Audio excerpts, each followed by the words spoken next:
Hello, Oraline. Kumusta na ba kayo dyan? Pero bakit ba tumigil ang ibang bansa sa pagbibigay ng financial support sa UNRWA?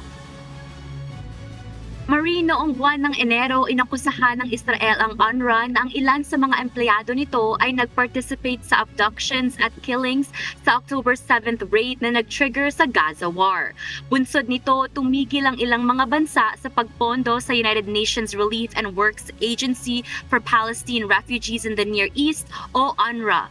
Ang mga aligasyon laban sa UNRWA ay humantong sa isang napakalaking kakulangan ng pondo.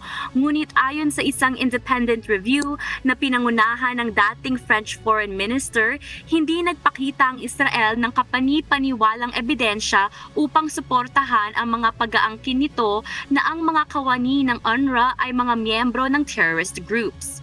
Kung kaya't muling nananawagan ang mga Palestino sa karagdagan pondo upang matugunan ang lumalalang humanitarian situation sa Gaza. Sa ngayon, hindi bababa sa 34,183 Palestinians ang napatay at 77,143 ang nasugatan sa mga pag-atake ng Israel sa Gaza mula noong October 7. Balik sa'yo, Marie.